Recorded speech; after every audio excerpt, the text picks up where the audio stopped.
Welcome to So Many Beans, the podcast about Douglas Moore and John LaTouche's 1956 opera, The Ballad of Baby Doe. My name is Sophie Schlenker, and I will be your host. This first sort of pre-episode is meant to be a bit of an introduction. We'll do a quick primer of the plot of the opera, The Ballad of Baby Doe, and we'll go over a little bit of a roadmap for where we're headed from here. So for those not familiar with The Ballad of Baby Doe, it is an American opera that premiered in Central City, Colorado in 1956, composed by Douglas Moore with libretto by John LaTouche. The opera is all in English, and it's written in a sort of folk style, so in a lot of ways it's a pretty approachable piece of media if opera is something that feels intimidating to you.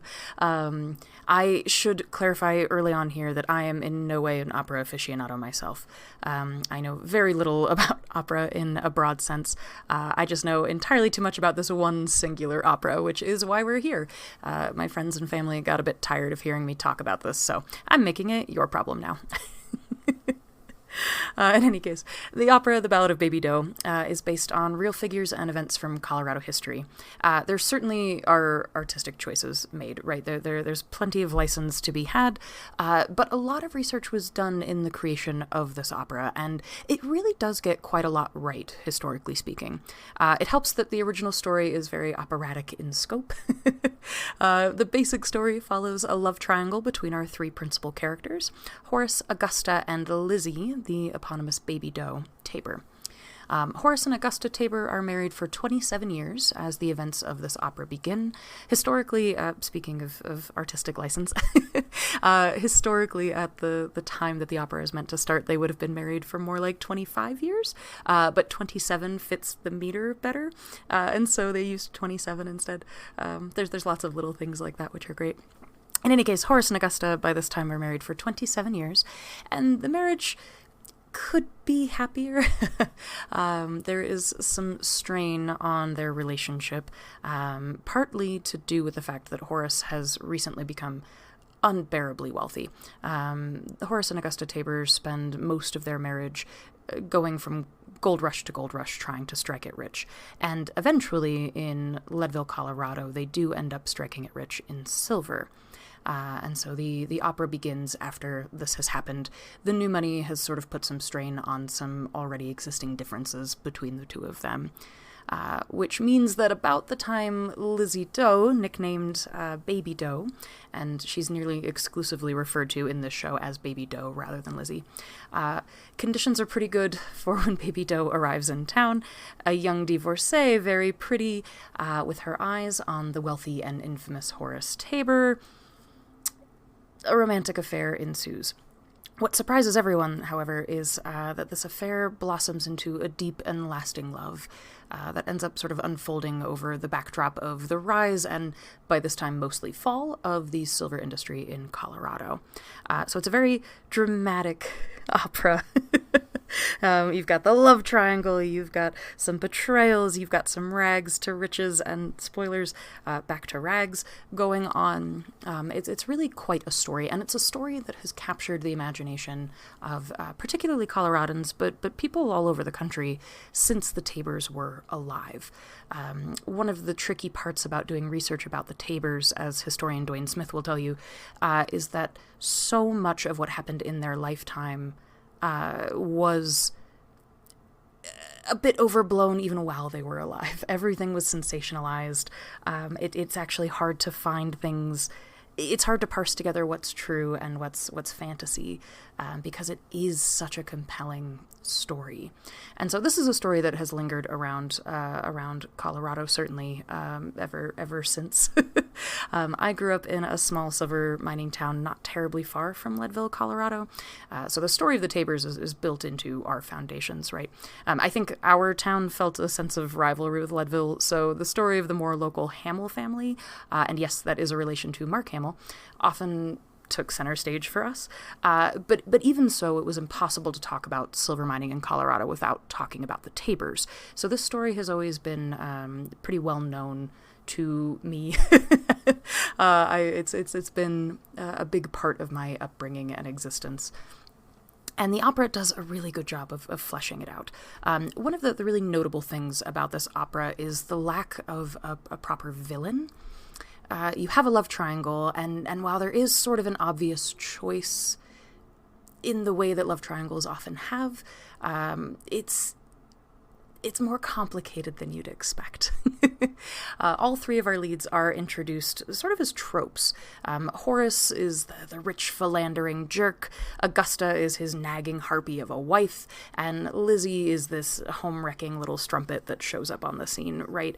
And the way these characters are introduced, both musically and in the text, really leans in. I think there's an attempt to kind of give the audience something to latch on to. You know, this is what this is. It's a love triangle. Obviously, we know how this is going to play out.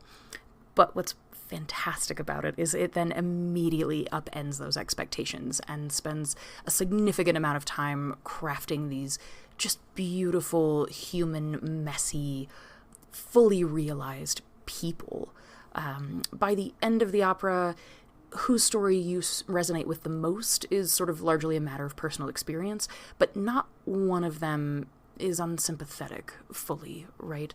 And I think that's really just a remarkable feat.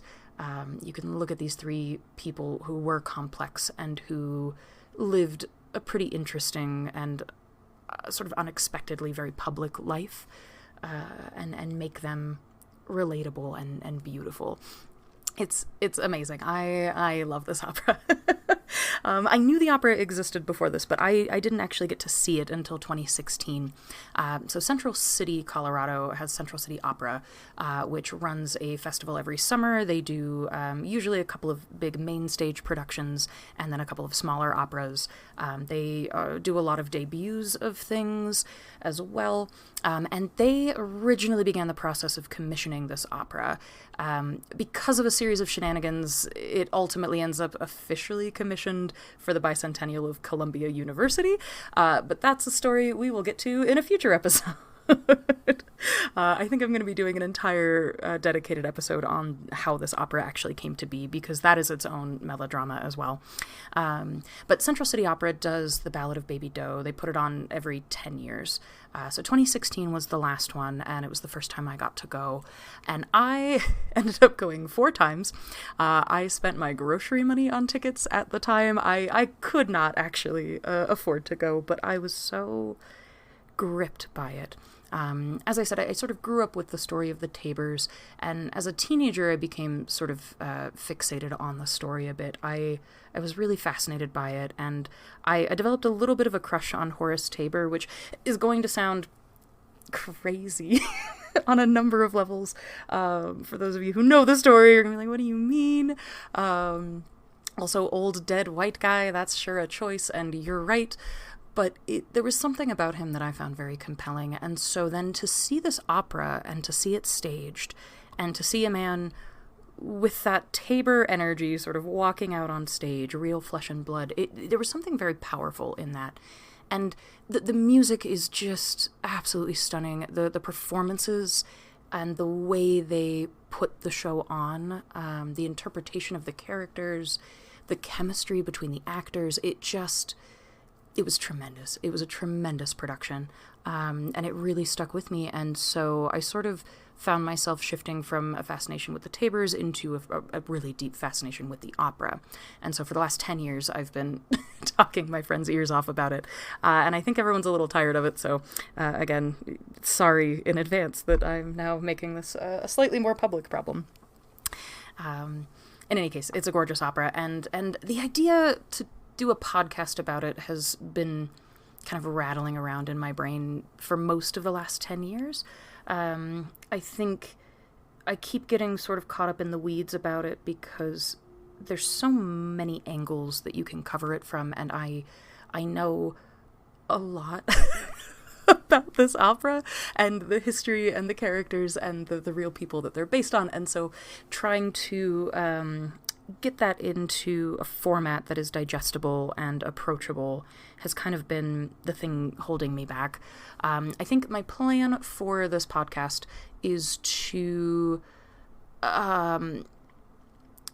The intended structure that I've landed on is to have each episode focus on a scene or two of the opera at a time, and I'll fill in historical context and other notable details as we go. The goal is to keep the tangents relevant and contained, and to keep the flow of the main episodes going. I think I'm going to pop more extended tangents into their own bonus episodes for those of you that want more information, and also as an outlet for me to kind of get those things out of my head, because I will talk forever about this opera. But the reason that I'm finally really sitting down and trying to do this is we have 2026 coming up here, and 2026 is the next year for Baby Doe at Central City. The poor box office. I emailed them probably a month ago and said, "Hi, I'm crazy. Would you be willing to coordinate a package situation for me if I were to go to all 9 performances?" And they said, "Absolutely, give us a call." And I haven't done that yet. I need to do that. At time of recording, I have not done that yet, but they were very very obliging and very sweet. They always are. Be nice to the box office people in Central City. They have always been just unbearably kind to me. When I go up for other productions, or just be nice to them. They're wonderful. But yeah, I will be going to all 9 productions of all 9 performances of The Ballad of Baby Doe next year. And so it seemed a good time to start getting my thoughts in order and to maybe get this podcast going. I think to start with, I'm going to just be popping it up on YouTube, and then eventually I'll figure out RSS feeds and all the other nonsense. But for now, I think starting with something is better than it just rattling around in my brain forever. So, to give you a sense of my own background as well, and sort of how I'll approach this, is my background is musical. I am a musician. I grew up playing music. I did briefly go to music school. I was not a good candidate for music school, but I did it. I will say, as I mentioned earlier, my knowledge of opera is fairly limited. So for the sake of this podcast, I will, of course, be discussing the operatic and musical elements. But my bigger background, my stronger background is the historical. And so my analysis on the musical points will probably be a little bit surface level, but I will be digging more deeply into the characters and the story and the history. And so that's sort of what this will look like. I love a good story, and there are so many good stories to be told when it comes to this opera. However you have managed to find this, I don't know how you got here, but I am grateful for you. And I hope you'll enjoy the ride. So we'll see you soon for that first proper episode. Thanks for listening.